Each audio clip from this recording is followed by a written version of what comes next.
Boa tarde, meninos e meninas do 7º ano integral. Aqui é a professora Icleia. Tudo bem com vocês?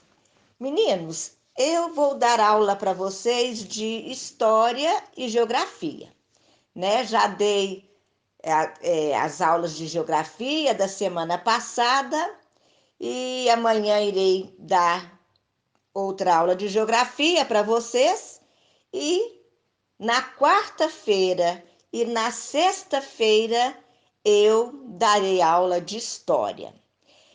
Minha gente, história é uma ciência que estuda as ações dos seres humanos. Essas ações que a gente estuda na história, a gente estuda no tempo e no espaço. Então a gente usa o tempo para saber, né, quando que se deu aquele fato histórico, e a gente tem que colocar também onde se deu aquele fato histórico, que é o espaço, né? Os historiadores, eles estudam o passado das pessoas, dos povos, das nações. Para quê? Para entender melhor o momento presente, para entender melhor a atualidade, o momento atual. Em história, o estudo do passado é feito a partir de um olhar do presente, quer dizer, a gente está no presente, a gente está naquele dia e a gente vai estudar um fato histórico de muitos e muitos anos atrás, né?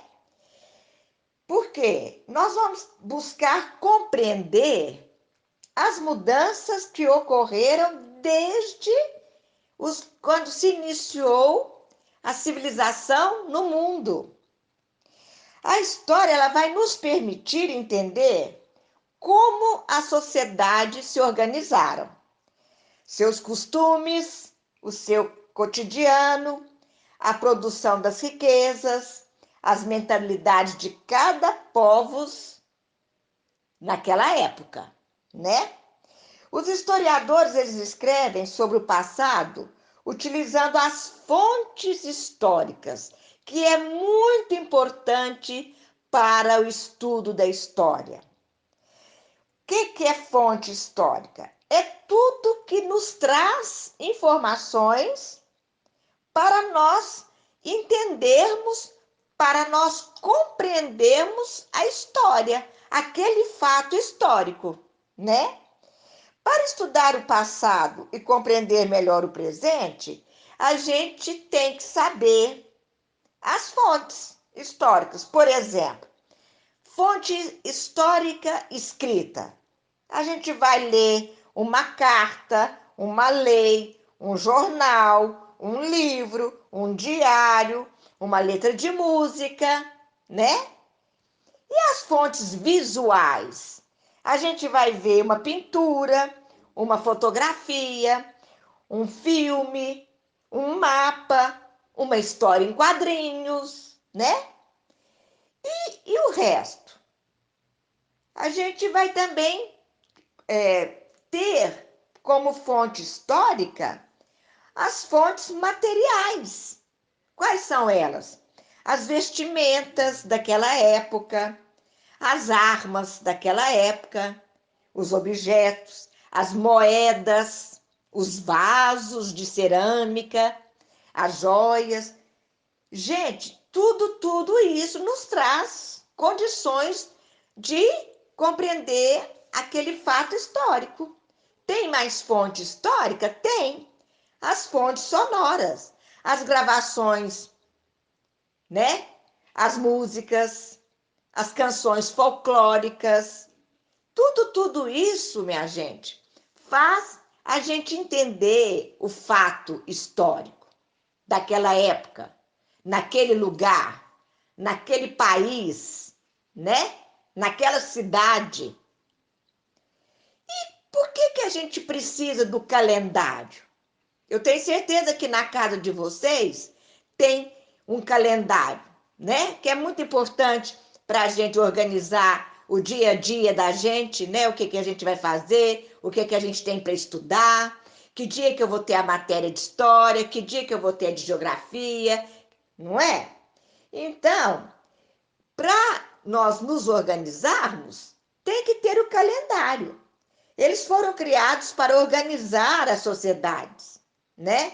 Os calendários são sistemas de contagem que utilizam unidades temporais como dia, mês, ano, não é? Eles variam de acordo com a cultura ou a religião, por exemplo. O nosso calendário da parte ocidental do planeta Terra é o calendário cristão.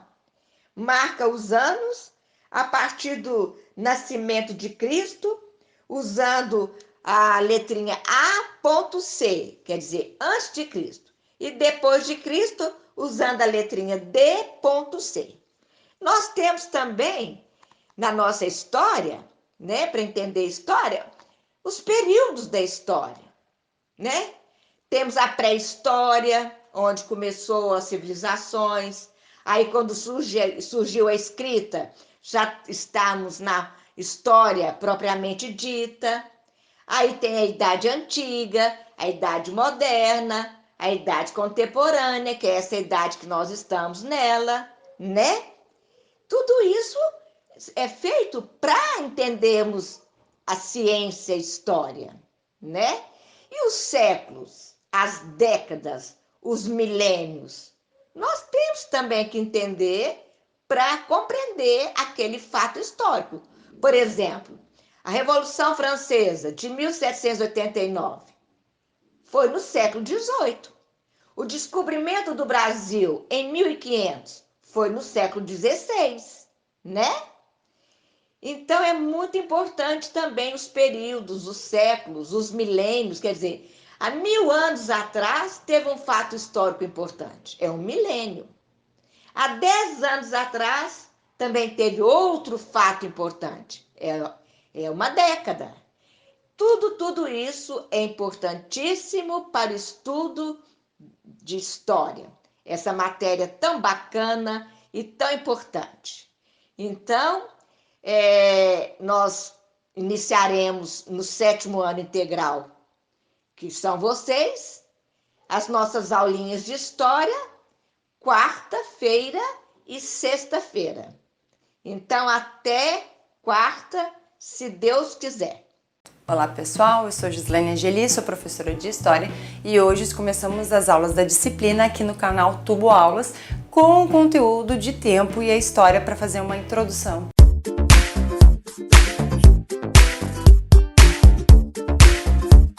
Para o estudo da história é interessante a gente entender como se faz a contagem do tempo. Existem diversas formas de contar o tempo e foi observando a natureza que nós, seres humanos, conseguimos nos organizar entre horas, tempos, dias, meses, toda a nossa organização com o tempo que existe hoje. Um grande exemplo disso é o Ano Novo, que nada mais, nada menos é que a Terra que conseguiu dar uma volta inteira ao redor do Sol. Mas nem todo mundo conta o tempo da mesma forma. Nós aqui no Brasil utilizamos o calendário cristão para isso. Ele, na realidade, é usado em quase todos os países do mundo, com exceção da China, Arábia Saudita e em alguns poucos outros, tá? Mas como é o calendário cristão? Bom, para começar, o marco inicial desse calendário é o ano de nascimento de Cristo, o ano 1. Tudo que aconteceu antes desse nascimento é considerado antes de Cristo e ela é organizada de forma decrescente até o ano 1. Tudo que acontece posterior a isso é considerado depois de Cristo e é contado de ordem crescente. Usamos a sigla então AC para determinar tudo que aconteceu antes do nascimento de Cristo e DC para identificar o que acontece depois do nascimento de Cristo. Vocês podem notar que nos livros a gente sempre usa a sigla AC, tá? Ela é muito importante porque ela vai determinar que isso aconteceu antes e a gente vai conseguir se localizar no tempo. Geralmente, quando é DC, depois de Cristo, a gente não usa muito, tá? Porque já se subentende que nós estamos falando do período atual, do período depois de Cristo. Como no calendário começamos no ano 1, toda a contagem de tempo também inicia nesse número 1. A gente nunca considera o zero.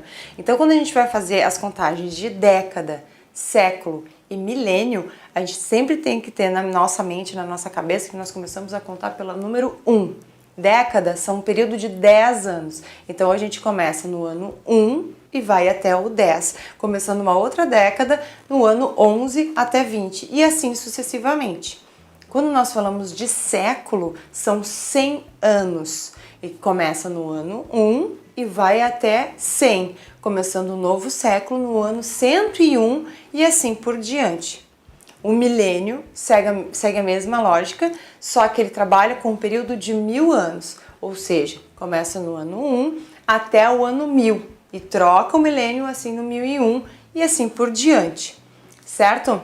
Então, quando a gente faz as contagens dos séculos, que é muito importante, porque a gente, quando vai fazer o estudo da história, a gente trabalha muito com os séculos, é interessante a gente saber que todo século começa no ano 1 e vai até o ano 100.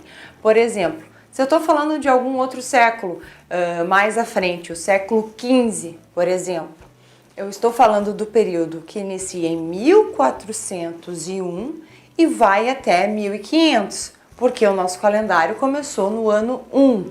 Então, a gente tem que levar isso em consideração. Hoje, nós estamos no ano de 2016. Isso quer dizer que nós estamos no século 21, que iniciou em 2001 e vai até 2100, fechando o século 21. Então, a gente tem que ter sempre esse cuidado quando a gente vai olhar os séculos, porque a gente vai estudar algum conteúdo de algum século específico, quando a gente faz as nomenclaturas de século 14, século XV, século XXI, a gente tem que saber se organizar no tempo. Então, ter isso nessa organização conforme o calendário e respeitando a contagem, a gente sempre vai conseguir se achar. Então, se a gente se organizar com o calendário cristão, levando em consideração que ele inicia no ano 1, que é o ano de nascimento de Cristo, e aí, a partir daí a gente vai fazendo a contagem do tempo, a gente pode se organizar a partir da década, século e milênio. Outra dica importante, quando nós estamos estudando os séculos, é que nos livros e na contagem de história se usa muito os números romanos.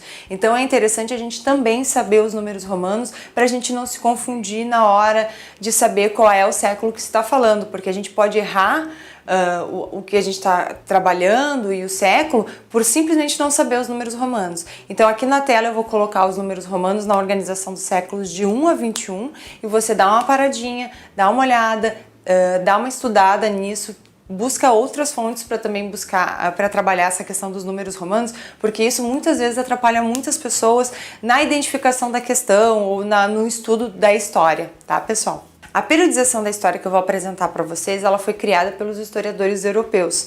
Isso não quer dizer que ela é a única ou ela é a correta. Ela é uma das formas mais utilizadas para fazer o estudo da história pelos tempos de organização com cada característica de cada tempo. É a forma como eu vou apresentar os conteúdos para vocês aqui no canal, tá? Então era isso, pessoal. Falamos um pouco sobre a questão do tempo na história, do calendário cristão, a periodização da história, e a partir de agora a gente vai começar a trabalhar esses períodos, cada um com cada uma das suas características nas próximas aulas. Espero que tenha ajudado vocês, espero que vocês tenham gostado, espero que tenha sido proveitoso para o início dos estudos de vocês, tá? Não fiquem só no vídeo, busquem outras alternativas, deixem mensagens que a gente tenta melhorar os próximos vídeos ou tentar colocar mais informações para vocês, tá, pessoal? Beijos, até a próxima videoaula, até mais, tchau!